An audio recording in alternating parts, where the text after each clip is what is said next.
Alright guys, so the Pro Bowl announcements just came out. Who's going to make the 2019 Pro Bowl? I woke up to this news and honestly it has me pissed. Aaron Rodgers, we're going to start off. Aaron Rodgers.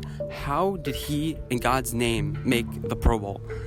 Leading your team to 5-8-1 is enough to get you in the Pro Bowl. How did Tom Brady make the Pro Bowl? He's having his worst statistical season ever. I know you're saying, Tom Brady's the GOAT. But there are plenty other deserving players. Aaron Rodgers got his coach fired. Tom Brady has his worst record up until this point that he's ever had pretty much in his career. He doesn't look the same. The team doesn't look the same. How are they two? And I can understand Tom Brady because he won some big games. They're 9-5. But Aaron Rodgers, who are you going to substitute him with? Easy, Russell Wilson. They were expected to tank this year. They're expected to be horrible. And you know what the main reason why they're doing so well is? Yeah, that's right, Russell Wilson. He may not have the stats, but he's so valuable. I thought this was supposed to be the best players, with the most influence over their team. Russell Wilson has brought their team of a 6-10 roster. Now they're 8-5 or 8-6. Most likely will finish 10-6 with their remaining games. Well, it depends if they beat the Chiefs. Ben Roethlisberger, how is he not selected? Number 2 overall in pass yards. He's led his team to number 1 in the AFC North. How about another one? Andrew Luck. Same thing with Russell Wilson. Both leading their crappy teams. They're pulling their teams along. And they're finally successful because of these two quarterbacks. Comeback player of the year is not going to even get into the Pro Bowl? Come on.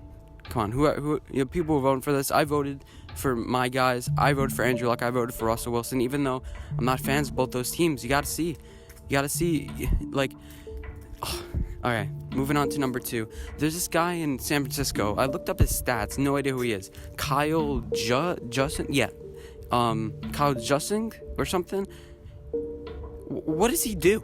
He has six rushes for 21 yards this year, and he's from Harvard. I guess that's why. I searched up his stat.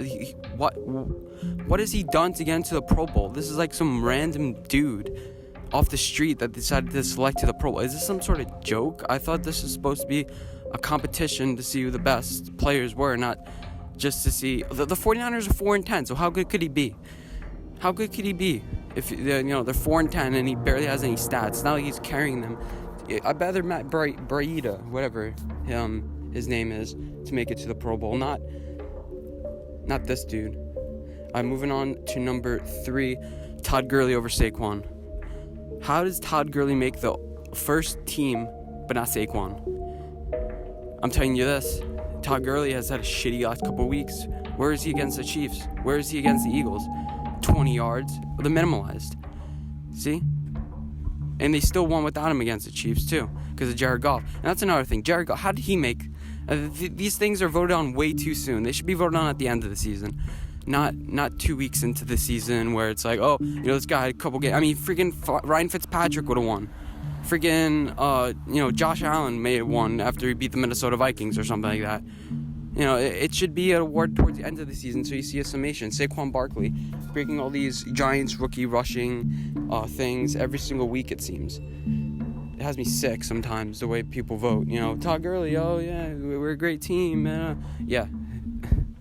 Anyway, the next one, how did Landon Collins make it? I'm a Giants fan, but every single time a player comes to Landon Collins' way, he chokes. He lets the guy run by past him. He blows so many coverages. If anything, Alec Ogletree should have made it.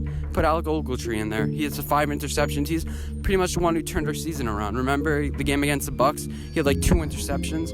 A couple games, he had 3-4 pick sixes. He's the reason why we turned our season around. It wasn't because of Landon Collins. People look at the stats too much. You got to look at the actual impact of the game. You got to look at, where's the guy? Every single play, it seems like he's there. It seems like he's trying to make a play or he's about to make a play. All right, last point. Before I finish, I want to say the Pro Bowl is pretty good. The Pro Bowl voting, it wasn't that far off. I feel like Odell should have made it, but he hasn't had the best season ever. And some other players with a good season this year should have made it, but it's pretty good. I mean, for fans voting, it wasn't that bad.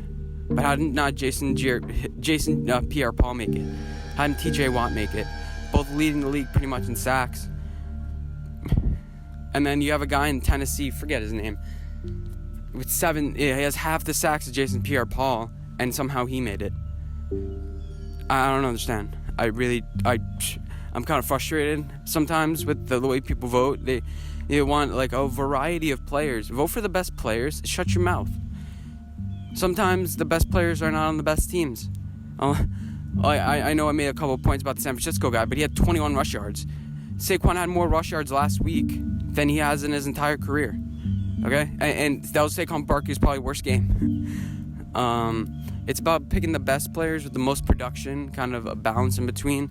Not just picking your favorite player, the player who looks good, or the player you want to see play in the Pro Bowl. Because nobody watches the Pro Bowl anyway, to be honest. Anyway, that's it. Make sure you like the video if you enjoyed it. Let me know your opinions on the Pro Bowl. Who did I miss out mentioning? Thank you guys for watching, and I'll see you in my next video. Bye, guys.